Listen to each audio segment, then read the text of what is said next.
ang hanap mo ay adventure scooter na 175cc at less than 100k lang ang presyo, maporma na at maaasahan sa daily travel, baka ito na ang para sa iyo. Hello everyone, ako nga pala si Cambanatics at tulad nyo, napakahilig ko rin sa motorsiklo. Kaya kung gusto nyo ng mga ganitong contents ay like and follow nyo na ang aking mga social media pages. And I will be your guide para mahanap nyo ang motorsiklo na para sa inyo.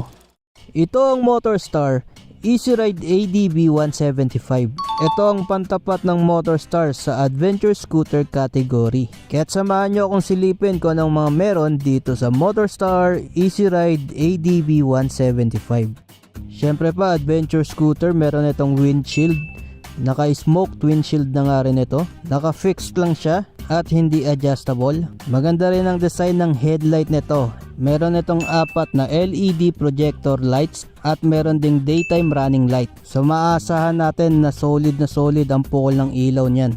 Unlike sa ordinary LED headlight lang. Meron pa siyang patulis na design dito sa bandang ibaba ng headlight. At may abang na slot kung sakaling lalagyan ng front camera. Narito naman sa gilid yung kanyang LED turn signals. Meron siyang decals dito sa bandang kaliwa na Motorstar. At dito naman sa magkabilang gilid sa bandang ibaba ay merong 175. Para kitang kita talaga na 175cc itong motor na ito. At meron itong black na front fender. So any color variant ng Motorstar ADB 175. Lahat kulay black yung front fender. Meron din itong round reflectors sa kanyang front fender. Ang front suspension nito ay naka-telescopic fork. Ang rear suspension naman ay naka-dual shock absorber with canister na nga yan.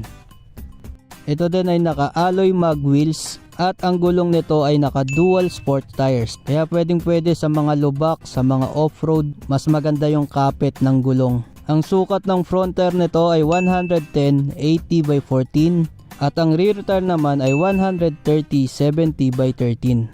At yan ngang mga gulong na yan ay naka-tubeless na rin. Ito ay naka-disc brake sa harap at likod na preno nito. Dito naman sa manibela, ito ay naka-naked handlebar. Sa left switch nariyan yung turn signal switch, horn button, beam switch at meron din itong pass light button. Sa right switch naman nariyan yung electric start, headlight switch at engine kill switch. Kulay black ang handle grip at ang brake levers nito at bakal yung kanyang bar end. Ito rin ay naka fully digital dashboard.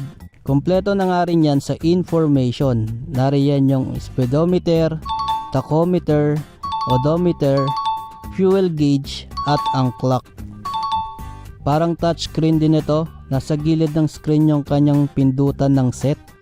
Sa bandang ibaba naman narito yung kanyang ignition. Nasa tabi na rin ng ignition yung bukasan ng fuel tank at ng seat.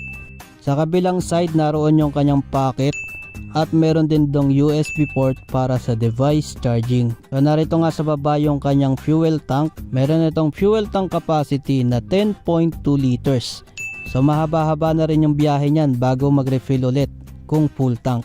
Ito ay may average fuel consumption na 40 kilometers per liter. Dito rin sa tabi kinakabit yung kanyang battery. So nung kinabit nga namin yung battery nitong ADB 175 ay kinailangan pang tanggalin yung upuan. And speaking of upuan, meron itong malapad na seat at napakalambot nga niyan. At meron na ring naka-emboss na Motorstar logo. May seat height ito na 770mm. Naka-upright seating position ang rider dito at may option pa para sa cruiser. Malaki rin yung capacity ng under seat storage nito. So marami na rin kayong may ilalagay na gamit dyan. Pero kung sa tingin nyo bitin pa yung 20 liters na seat storage niya, ay meron pa siyang built-in na top box bracket. Lalagyan nyo na lang ng top box para sa additional storage. Maganda rin yung pagkakadesign ng body niya. Meron pa siyang butas dito para sa aerodynamic. Meron lang siyang strip decal at Easy Ride 175 na decal. Meron siyang manual pull na footrest. At maganda rin yung design ng kanyang pipe. Naka-sporty pipe nga ito. Meron din itong mahabang tire hugger para iwas sa mga talsik ng putik. Mas madaling linisan. Syempre pa LED na rin yung kanyang tail light.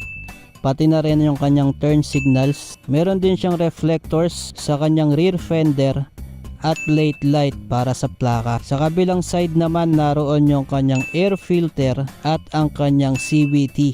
At dahil nandito na tayo sa kanyang CVT, narito ang specs ng engine netong Motorstar Easy Ride ADB 175. Ito ay 4-stroke, 2 valves, single overhead cam, forced air cooled, may exact displacement na 168.80cc, compression ratio na 9.7:1, bore and stroke na 61.5 by 57.8mm, at ito nga ay naka GY6 engine. May maximum power ito na 11.5 horsepower at 8,000 RPM at maximum torque na 12.4 Nm at 5,000 RPM. Ito ay naka ECU ignition system at ito din ay naka electronic fuel injection. Ang starting ay electric only at naka CVT automatic transmission. Sa overall dimensions naman itong Easy Ride ADB 175, ito ay may length, width at height na 1,975mm by 750mm by 1,285mm at bigat na 130 kg. Itong Motorstar Easy Ride ADB 175 ay may presyong 89,890 at available sa mga colors na black, white at gray. At available sa lahat ng Motorstar branches and authorized dealers nationwide. Anong masasabi nyo dito sa Motorstar Easy Ride ADB 175? Nagustuhan nyo ba ito? I-comment nyo na yan sa ibaba. Don't forget to like this video kung nakapagbigay ito ng idea sa inyo. Anong motor ang gusto nyong i-review natin sa susunod? Maraming salamat sa inyong panonood at kita-kits ulit tayo sa mga susunod ko pa na videos.